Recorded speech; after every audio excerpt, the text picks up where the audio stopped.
Moving on to our next speaker for the day. He spearheads the technology and network function to provide customer-centric services and future-proof networks at Bharti Airtel.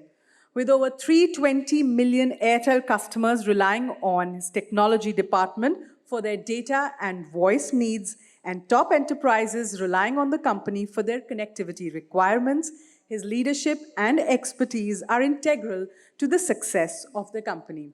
Let's put our hands together and welcome on stage Mr. Randeep Singh Sekhon, CTO, Bharti Airtel India and South Asia. Good morning, everyone. Thank you for having me here. I think the event and the theme is very apt. Igniting innovation, empowering entrepreneurship, and driving growth.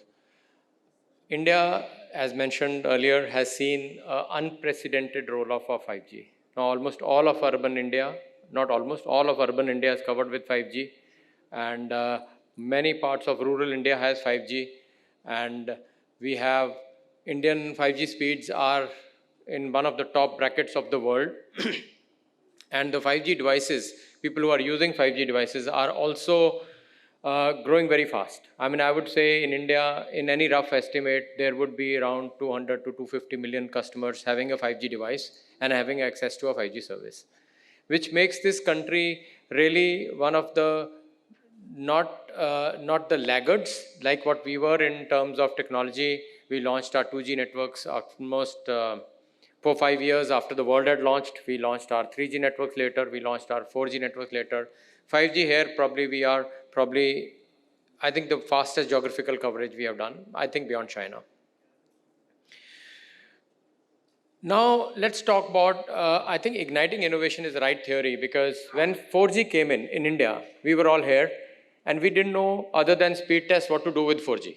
You know, there was nothing to do. We were using 3G, and 3G used to have MMS or SMS, and WhatsApp were not there. We said, what will we do with all this speed? But yes, I need that speed. But then a tsunami of innovation took place around the world, where India became the mass adopter.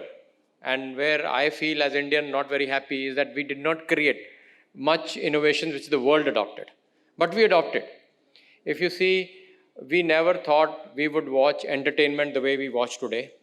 Even if we pause 5G for some moment, we can watch a cricket match live on our phone when we are on commute or in our home.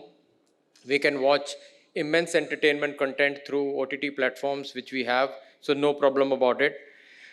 News on the go. We are a news-sucking country. We want news on the go, so we can have it on the go. We never thought it was possible. I remember doing my drives in the 3G era. I used to carry my music in the thumb drive. Whatever music I chose to carry with me, that was the music I had to hear, or the radio. Now you have so many music platforms where you can actually listen to any song you want. And it is possible with 4G. That's another innovation. E-commerce around us. If we see e-commerce, not only the platforms where we buy things, million of the shopping goes there.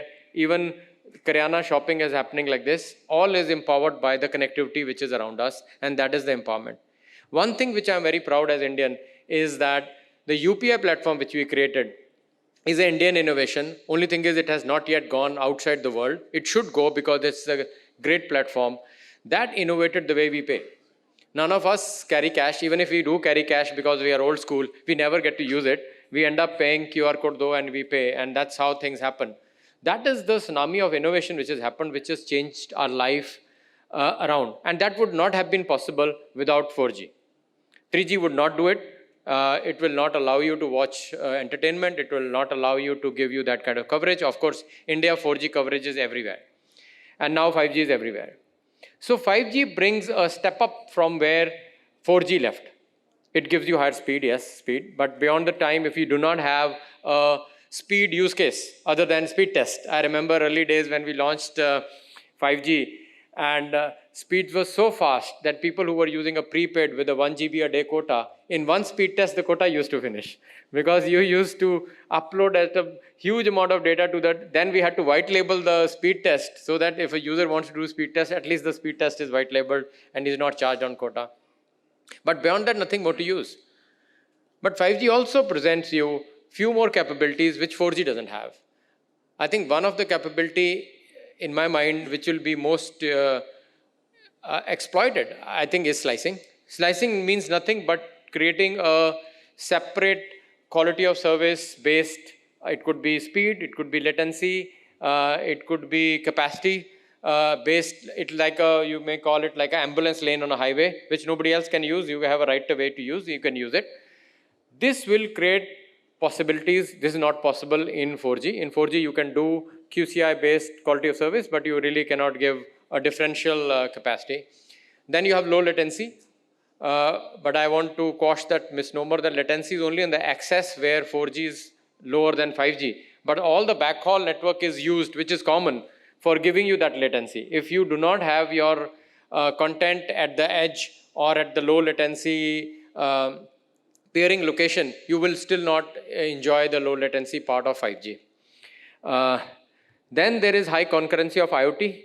IoT has not yet taken off India. The first thing India is doing, which is another good thing, is the metering, which now electrical meters, gas meters, slowly I think the water meters will also come, will all be connected, which will help us drive this essential resource more efficiently. You can know each and every meter how they're consuming and things like that.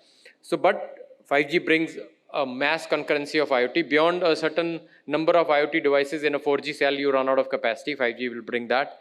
And of course, latency I talked about. This is now the right time for us to innovate. Because it's always chicken and egg, you know. And in this case, in our country, we have a 5G service which is running, and we have to find what do we innovate. We have to welcome the entrepreneurs. So I really love the slogan of your theme today, that Indian entrepreneurs need to come forward and create use cases. And it is for us as telcos and technology partners who are sitting here to support them, to bring their idea to a POC level and then scale. I think that's on entrepreneurship. And then, of course, growth is one given factor in India. You have a good idea, people adopt it like anything. So I think we just need to get a good idea, and we have to think innovation and do things like that. It is not that 5G, like people talk about 5G monetization hasn't happened. I want to give you two views on it. First is, India is a data-starved nation as far as wireless data is concerned. We have still 250 million customers who are not using data. They're using probably 2G for only voice. They need only voice probably, or using very small data for a UPI payment or something, but they're not on the media to entertainment or anything like that. So we need a huge capacity. And that capacity is not coming from 4G. 4G spectrum is finished. We do not have more spectrum because of our fragmented nature of spectrum, and it divided. Average operator has 60 to 70 megahertz of spectrum in any circle. And for the heavy usage you don't have more spectrum. So here comes 5G, which gives you clear 100 megahertz of spectrum, huge capacity because of the massive MIMO and all these technologies we have put in, that the capacity is huge now. And this capacity will feed India's broadband, wireless broadband data need in going future. So that is one monetization. We would not have been able to give Indians that much of capacity if no 5G would have happened. But the second use case is everybody needs broadband.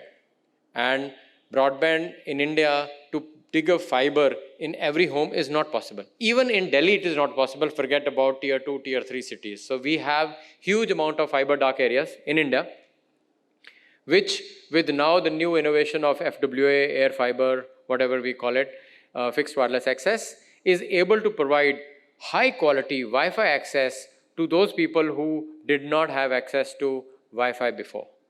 And Wi-Fi is important, and because most of the services we want to consume, like if you want to get entertained, you want to consume, you want to see it on a big screen. That big screen cannot run on a hotspot or something like that. It will need a Wi-Fi service. Now, Wi-Fi service can be powered by PON or can be powered by 5G. It still needs Wi-Fi service. So in my mind, this is the biggest use case.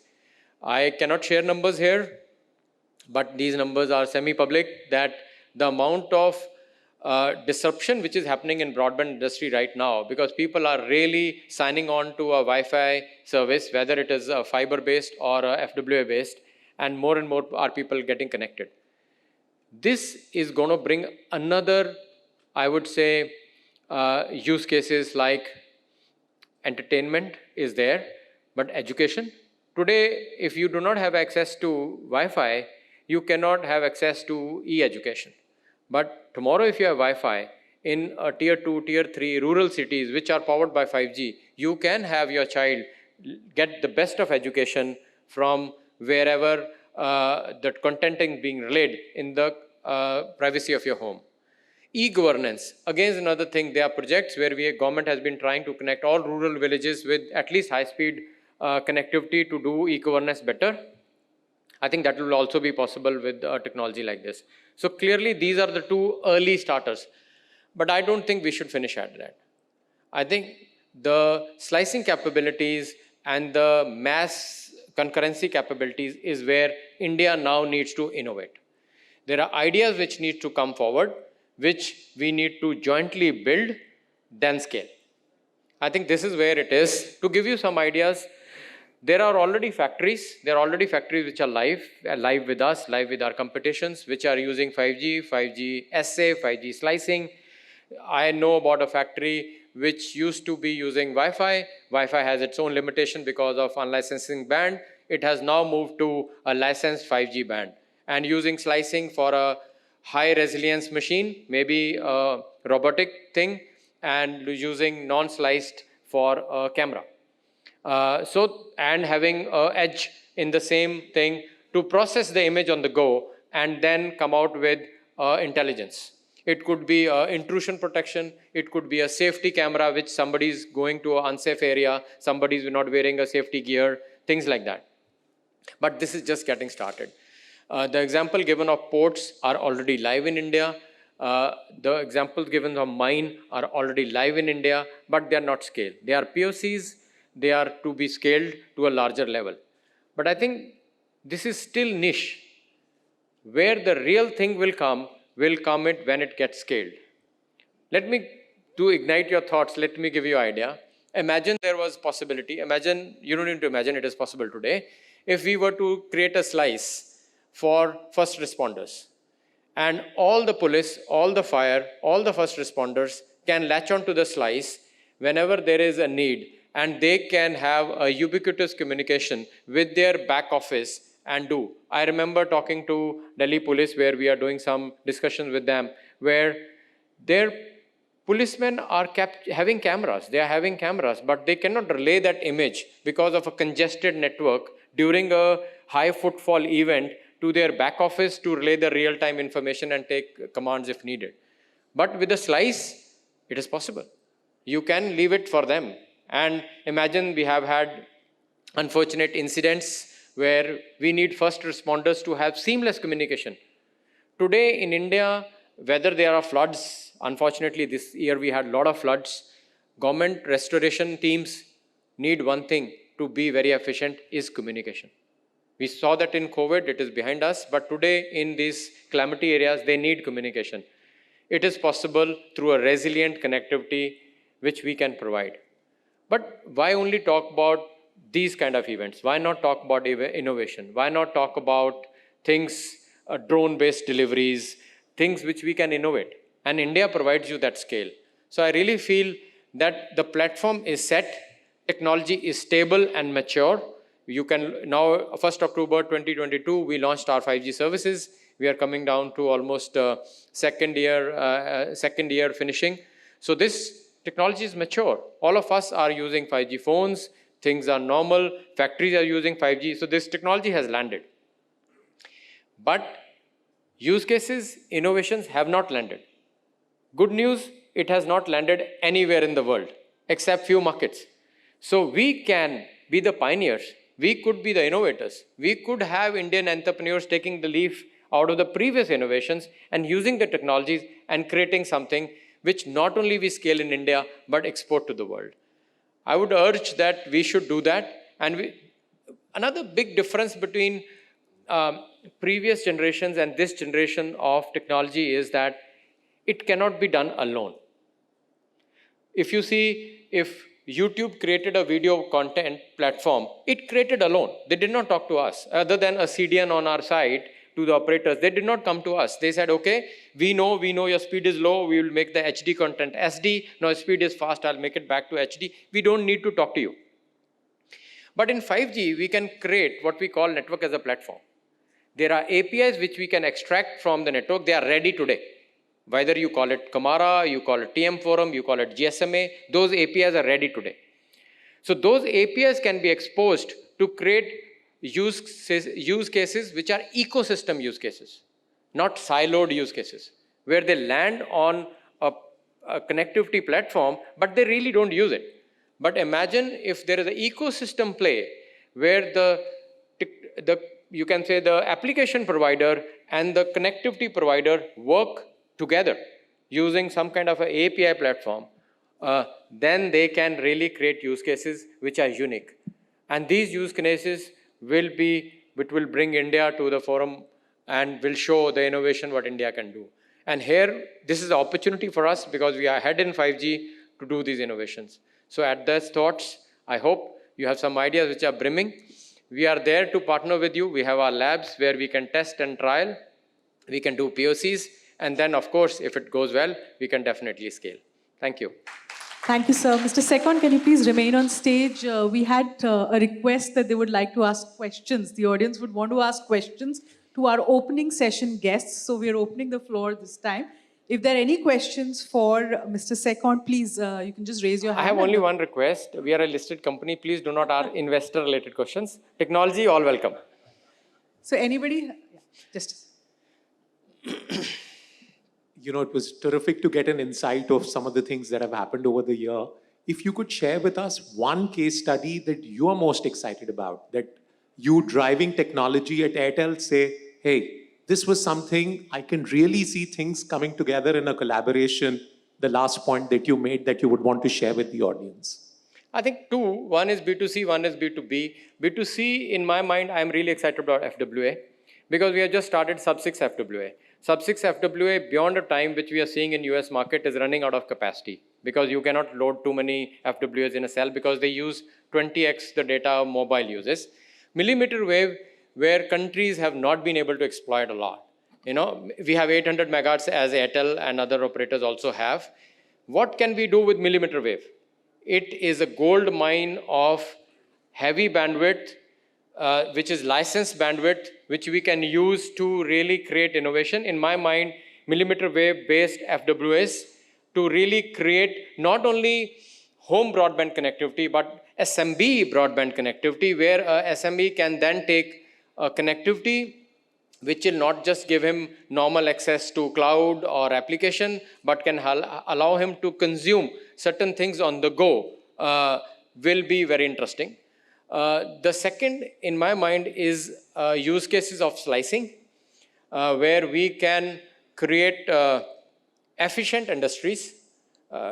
Two parts. One is the government example I've already given, slice for first responders. I think that is one. But efficiency industries. In my mind, somewhere when we benchmark, I'm not judging here, sometimes the productivity efficiencies of our manufacturing sector or our mining sector or our transport sector or our logistics sector is not as efficient as we will want it to be. Can we put it together and make our industry really efficient and then export this use case outside? This is where, again, what I was saying, the API thing will come in play. Because you cannot do it alone, you'll have to really dip into the network APIs, network as a platform, and do things. So, yeah, we should try some things out. Great. You have one question that side. Hello, Mr. Randeep. This is Armeet Singh from Midland Credit Management. So I am really excited about 5G in medical and healthcare. There has been some instances now which really excites me is about the operations which are being conducted remotely using 5G technology. So your take is that how we can realize this in India on a broader scale, how we can use this technology in medical and healthcare sectors. Okay, two parts. Honestly, I'm not speaking as Airtel, I'm speaking as Randeep. I think right now, using a wireless technology to operate on another human being is probably not really where we have reached yet. But everything else before that, which is diagnostics, is definitely where we should do. When we launched 5G in IMC, we showcased, along with Cisco, one of the ambulances. Many of the patients who are rushed to the hospital, they die on the way to the hospital or get more critical on the way to the hospital because their family thinks, nahi, theek ho jayega, abhi ambulance bulane ki zarurat nahi hai. And when we call ambulance at the last moment, then the patient is accompanied by a medical assistant, not a doctor, to the hospital. That half an hour, whatever is the time of commute, if the right diagnostics, if the right treatment can be given, then the patient most likely will survive. This, if it is monitored for, let's assume 100 ambulances are coming into one hospital, there is a talk which is monitored by doctors, and doctors are real-time seeing the vitals of the patient and validating whether he's doing it right. Like one example given to me is if a patient is having a heart issue, there is a different way he should be laid on the stretcher, otherwise it could be life-threatening. So can it be monitored? Yes, it can be monitored if the ambulance is 5G enabled, and probably it is on a slice. If it gets congested, right now our networks are empty, then you can save a lot of life. Second, in rural India, where they do not have access to good quality, even equipment, then can you have a roaming lab which can go village to village and then just have a medical assistant and the doctors can remotely do things. I think that is one thing which will help us a lot. I belong to Punjab and my sister is a doctor. The rural India still does not have the medical facilities they need. Probably for a country like this to establish such a expensive medical in every rural approachable may not be possible. But yes, a medical facility on the wheels is possible, connected with 5G, having a doctor on call. I think this is something which will help us bring better health to rural India. I think we'll take questions now later. We are a little short on time. If you only go with the question answer session, I think the other speakers will not get a fair chance. So thank you so much, sir. But may I also invite on stage Mr. Vishayar to present to you the memento of our appreciation from Cisco. Mr. Vishayar.